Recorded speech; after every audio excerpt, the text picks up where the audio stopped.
নৈসর্গিক সৌন্দর্যের অপরূপ লীলাভূমি সুন্দরবনে শীতের শুরুতেই পর্যটকের ভিড় বাড়তে শুরু করেছে। বিশেষ করে ছুটির দিনে এই ভিড় বাড়ে কয়েক গুণ। এই বনভূমির পরিবেশ ও জীববৈচিত্র্য রক্ষায় পর্যটকদের সতর্ক থাকার আহ্বান জানানো হয়েছে। তবে যোগাযোগ ও যাতায়াত ব্যবস্থার উন্নতি হলে পর্যটন খাতে আরও রাজস্ব আদায় সম্ভব বলছে বন বিভাগ। মনিরুল ইসলাম মনির পাঠানো তথ্য ও চিত্রে ডেস্ক রিপোর্ট। নদীর বুক ছেড়ে যাওয়া স্টিমার ও ট্রলারে বসে আঁকাবাঁকা নদী, সুন্দরী ও কেওড়া সহ গাছগাছালি আর প্রাকৃতিক সৌন্দর্য উপভোগ, বাঘের গর্জন, হরিণপালের খুনসুটি আর বানরের এক ডাল থেকে অন্য ডালে ঘুরে বেড়ানোর দৃশ্য পর্যটকদের যেন টানছে সুন্দরবনে। শীতের শুরুতেই দুবলরচর, হিরন পয়েন্ট, কটকা, কোকিলমুনি, কচিখালি, জামতলা ও কলাগাছি সহ সবখানেই এখন পর্যটকদের ভিড়।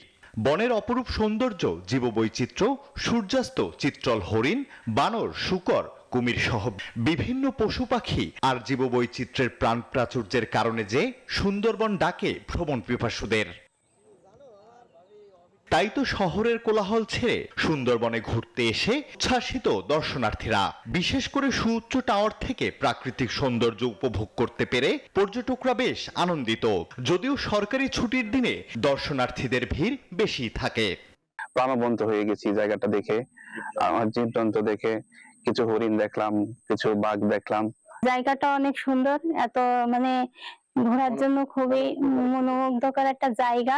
বানর, আপনার হরিণ এবং বিভিন্ন প্রজাতির পশু পাখি ওরা বসে আছে এবং মানুষ ঢুকতেছে, ওরা এটা খুবই করতেছে, একটা ফ্রেন্ডলি বিহেভ করতেছে এর সাথে। এই বনভূমিকে বাঁচিয়ে রাখতে পলিথিন, প্লাস্টিকের বর্জ্য সহ বনের পরিবেশ ও জীববৈচিত্র্য সুরক্ষায় বিকল্প নেই বলে মনে করেন ভ্রমণ পিপাসুরা। প্রাকৃতিক এই সম্পদকে আমাদের কিভাবে বাঁচিয়ে রাখা যায়, যাতে এখানে প্লাস্টিক, পলিথিন জাতীয় কোনো দ্রব্য না ফেলে এই সুন্দরবনের প্রাকৃতিক পরিবেশ নষ্ট না করে। বন বিভাগ এবং সবার কাছে আবেদন করব যেন এই সুন্দরবনকে টিকিয়ে রাখে। আমাদের সামনে যদি এরকম কোনো বড় ধরনের ঝড় আসে, আল্লাহর রহমতে এই সুন্দরবন কিন্তু আমাদেরকে রক্ষা করবে। যাতায়াত ব্যবস্থা উন্নত হলে পর্যটন খাত থেকে বছরে প্রায় 100 কোটি রাজস্ব আয় সম্ভব বলে মনে করেন বন বিভাগের এই কর্মকর্তা। 4টা রেঞ্জে আপনার এই পর্যন্ত পর্যটন খাতে আনুমানিক 4 কোটি টাকার উপরে আমাদের রেভিনিউ আদায় হয়েছে। আর পাশাপাশি তো সুন্দরবনে অন্যান্য যে বিষয়গুলো আছে, মাছ, কাঁকড়া আহরণের, গোলপাতা আহরণ, মধুর আহরণ, সিজনাল যেগুলো হয় সেগুলো অনুযায়ী আমাদের আহরণ চলছে, রাজস্ব আহরণ চলছে। গত 1.5 মাসে সুন্দরবনের 4টি রেঞ্জ থেকে প্রায় 4 কোটি টাকার রাজস্ব আদায় হয়েছে বলে জানায় বন বিভাগ। Desk report, news 24।